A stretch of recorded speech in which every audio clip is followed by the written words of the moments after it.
Hello everybody, this is Lisa DeNicolets back with Writer for a Year.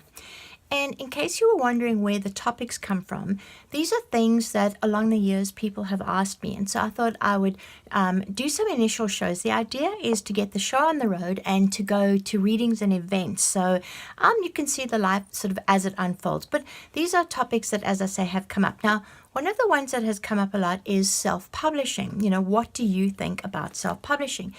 Now, unbeknownst to a lot of people, or maybe not, I was actually a pioneer of self-publishing.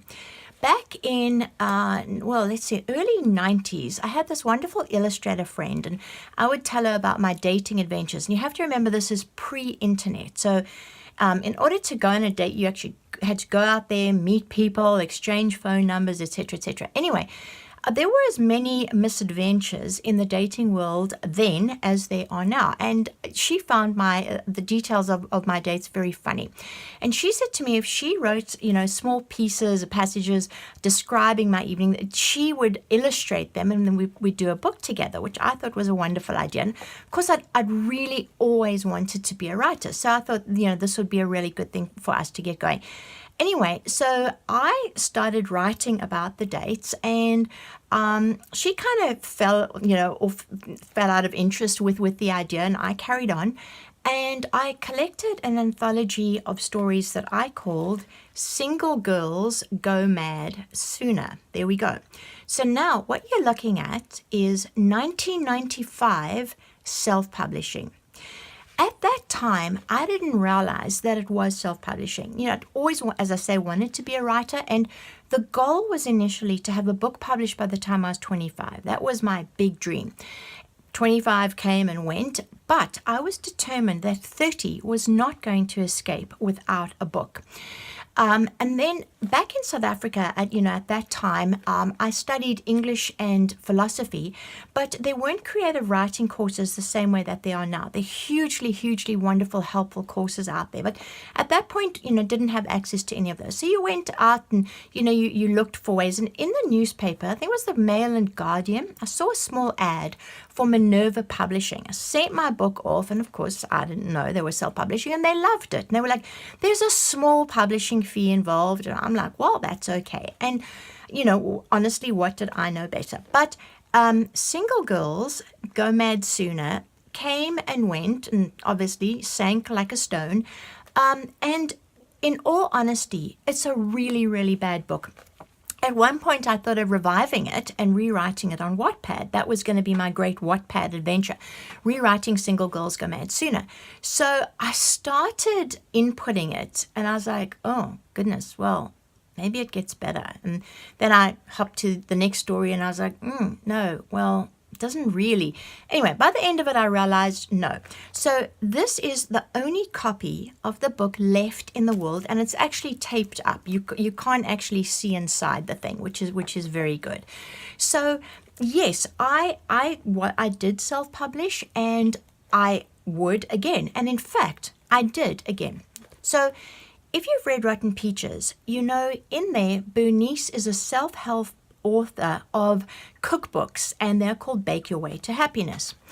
So at the time that I was starting to write this story and formulating the idea, and I knew that this was something that Bernice did, I had the idea, what about doing a real-life Bake Your Way to Happiness book? Okay, I just thought this is such a great idea. You've got baking, you've got therapy. So I got in contact with a therapist, Marilyn Reese, and a food editor, Gillian Watts, who worked at Canadian Living at the time. And the three of us got together and we put together this book here. I'm trying to do it so that actually it has no flare. And it is Bake Your Way to Happiness. And I designed it, put it together, produced it, and put it on Amazon. That was how I did it. I published it as an Amazon book. The process incredibly easy. It really was. Actually, was it Amazon or CreateSpace? Now that I think about it, it was CreateSpace. Right. Strike Amazon. Big Amazon strike. Although I know, you can do Amazon things. So it was CreateSpace, and you could publish it anywhere. It was almost instantly available. It was a little more expensive than I thought. And this one, when it came out, in the interior is full color, and it has like recipes and all sort of notebooks and things, and workshops that you can do. You can see there's lovely recipes there. Gillian took wonderful pictures. And so this book turned out to be a cost of, I think it was just over $33, which proved, I think, too expensive everything's crashing here, for the market. The book was really endorsed. So, not only had I got these two really excellent contributors, Best Health Magazine said it was a fabulous read, and I was like, this is gonna fly. This is self-publishing, and we're gonna rock the world. Anyway, we did not rock the world, sadly. Then I thought, well, maybe it's because it was the expense involved. So I redesigned the book, came up with a different cover, which I realized I don't actually have a copy of because I gave it away really recently.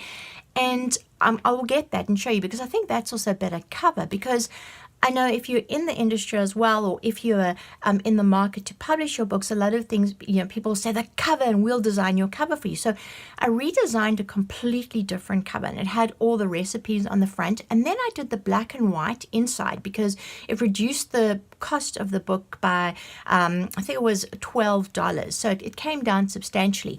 I also published it on a forum called Issuu, ISSUU, which is a massive online magazine publishing platform, because I didn't do the whole book, I just did teasers. Now, a huge number of people have added that to their stack, which I guess is a good thing.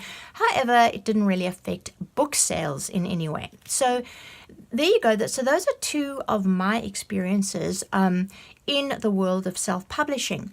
Now, I, as I say, would not rule out self-publishing in any way. I think it's a wonderful forum, but it is pretty difficult. It's pretty difficult. It's easy to do, but it's difficult to get the word out. Now, if I were to do it, I would only do it if I had a fantastic editor at my side. Now, I'm part of a group called the Madames of Mayhem, and we put together an anthology, and that anthology is published by Carrick Publishing, Donna and Alex Carrick, and they do a wonderful job. And so what they do is they offer editing services, and basically they also make sure everything gets done. So you don't have to be the one who uploads stuff, and they're really very good. And as I say, we do our anthologies with them.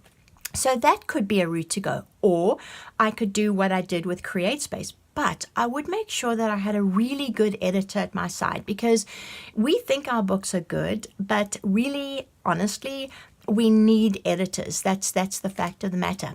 So that was today's post, and I think we've gone a little longer than usual, so I'm going to stop there and hope you all found this one informative. Thank you very much.